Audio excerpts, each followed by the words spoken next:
just only focusing on that because there's just so much more I think that you can get out of the experience.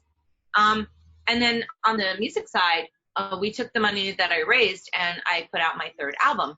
And so I'm working on my fourth right now, but the third album was called Keep the Faith. Okay. And one of the songs that I put on it was the Silk Road song. Now, some of your listeners may be familiar with the Silk Road, some maybe not. It's a bit of a shit show, for lack of a better term, in terms of a court case. I mean, it's really, really messy. But what I learned getting familiar with the case from both Ross's mother, Lynn Ulbricht, and also becoming friends with Ross, visiting him personally many times in the prison, the case was not everything that it appeared to be on the surface. There was a lot of corruption. There's a lot of political motivation for creating the Silk Road, the idea that we own our bodies. No one should be able to tell us what to put in and out of them. You know, all this kind of stuff that really is not touched on when you hear all the salacious headlines. So I wrote a Silk Road song in order for people to become a little bit more open-minded and maybe a little bit more awake to the fact that Ross is only the tip of the iceberg in terms of the drug war victims that are around the world. And so Ross did a picture of me while in prison, well, he's still in prison, double life plus 40 years for nonviolent crimes. He drew a photo of me from a photo that a friend had drawn, and I used that as my album cover. This is a birthday present, but I thought, what better way to sort of bring attention to this and say, look, if I was signed to a major record label, would I be able to have this album cover done by some jail guy? I mean, maybe not.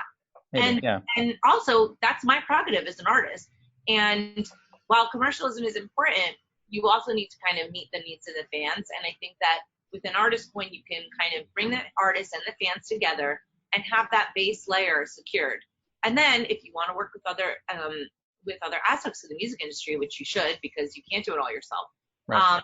That's available to you. But the center point to me that's most important to preserve is that artist and fan relationship.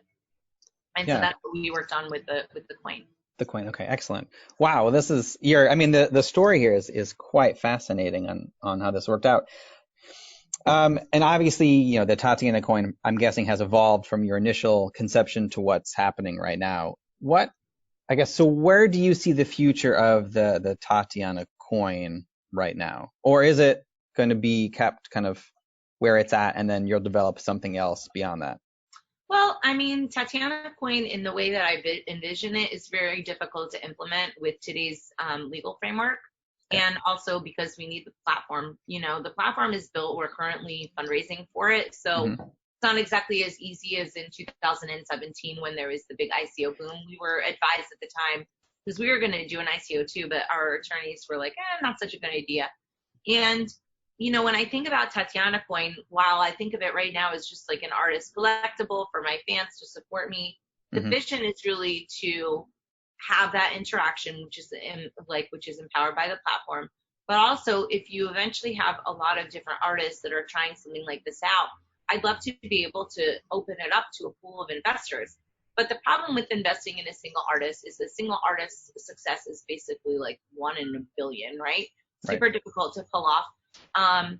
And so if you did it in bundles, for example, if you had like a bundle of 50 artists or 10 artists or whatever it is, I think that might be a little bit more easy to invest in. But then you also need the volume of different coins to play against each other. Eventually, could I see an artist coin market fluctuating the same way any kind of other exchange would? Of course. But I think that that's really far off. In the interim, what I'd really like to see is that investment opportunity in a way where it's valuable for the investor, where they're not just doing it as a vanity project, and where it actually can provide some meaningful support for the artist. Because, you know, one of the things that is crummy about a crowdfunding campaign is that it's dependent on if your friends have money. And if you live in the ghetto, well, guess what? You don't have much ability to garner that support. So if you can see it as more of a commercial investment on the investor side, if you can figure out a way to make that actually useful for them, I think it's a really fun investment class.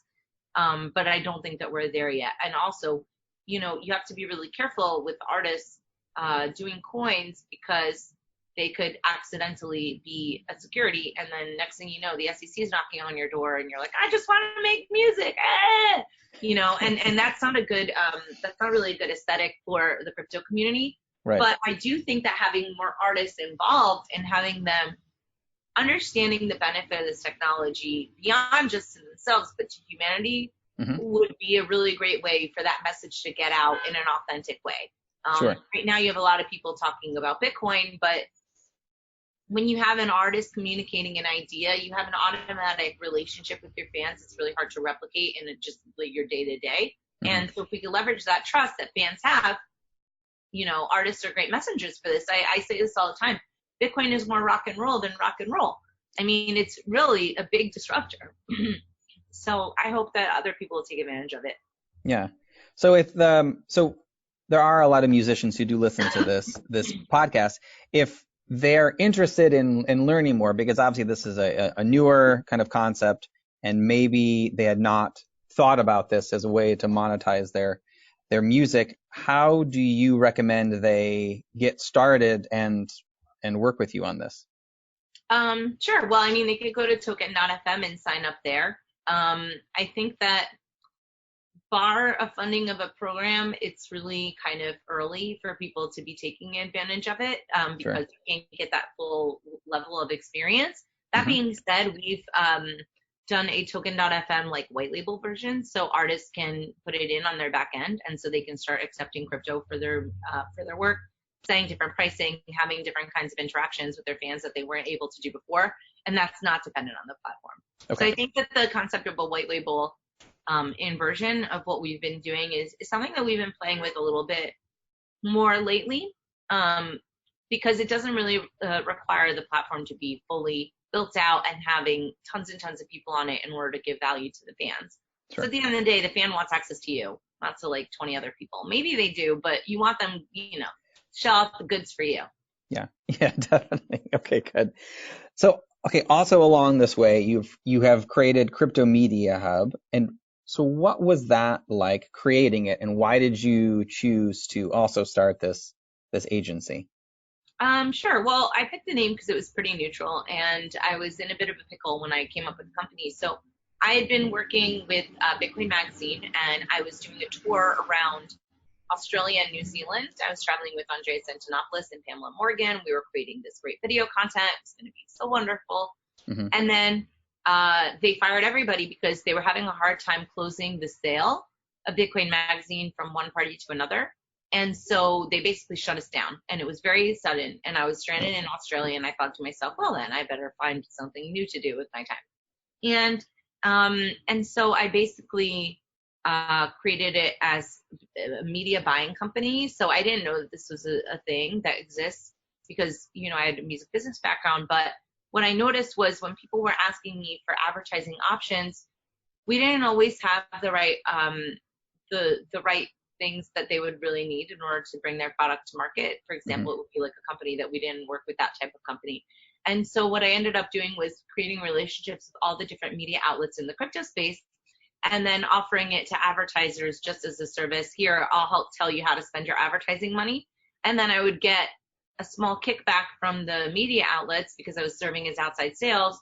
And then the advertiser would basically save time and money working with me, and it just didn't cost them anything additional. So it was a nice model, but we've sort of evolved into different things. And it's constantly evolving. I have white label teams that I work with. I have people that I bring in, people that I work with on a daily basis. So it's kind of evolving. But so predominantly we focused on PR and marketing. We also do a lot of things with events. And like most recently, I did an event in New York over Consensus. And that was a music and comedy event that was really fun and something a little bit different for the community. So constantly staying busy. I do a lot of advising with different projects as well. So Crypto Media Hub's there, and it allows me to do some of my more creative stuff. And I really like working with other companies in this space, although I will say that can get a little bit problematic because you don't have control over their output, and that could, accidentally have a bad reflection on me if I can't control all the things, Yeah, sure.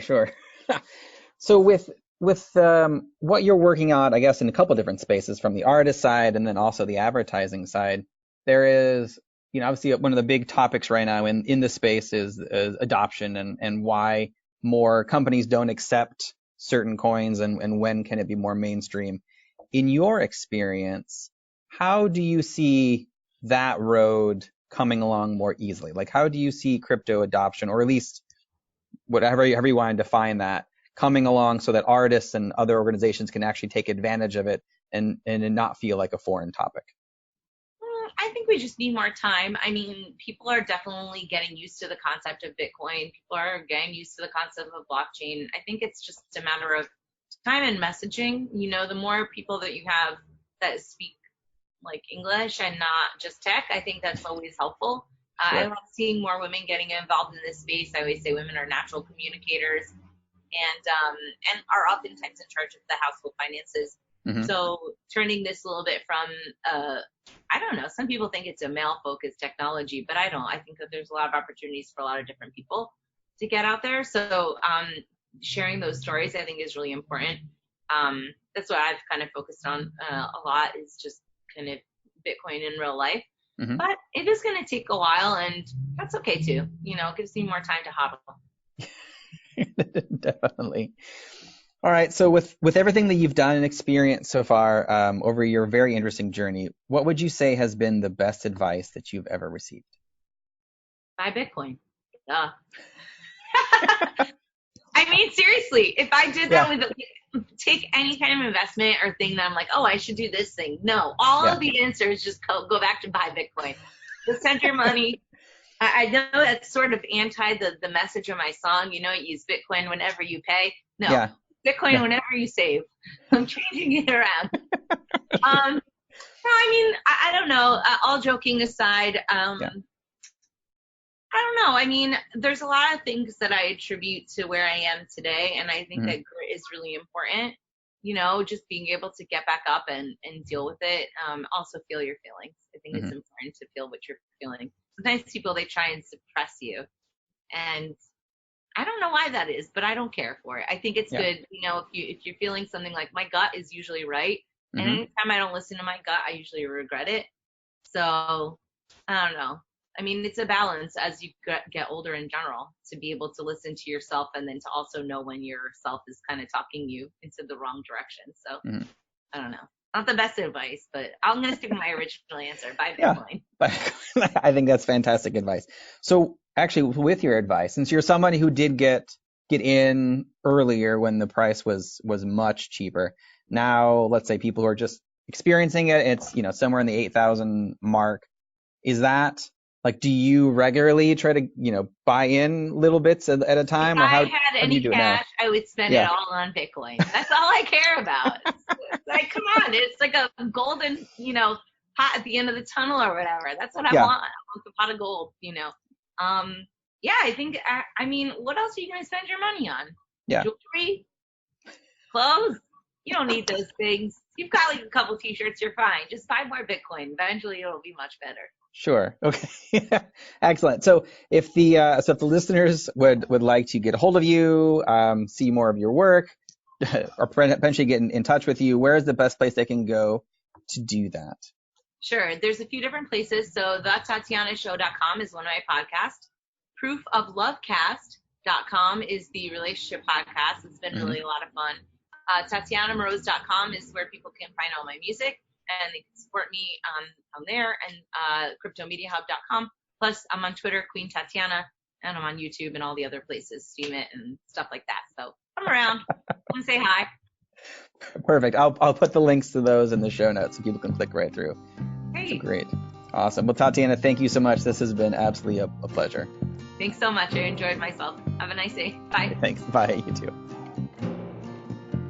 Thank you for listening to another episode of the Advance Your Art podcast. If you like this episode, please go into iTunes and give us a 5-star rating. And while you're there, hit the subscribe button so that every single time I release a new episode, it will go directly to you without even thinking about it.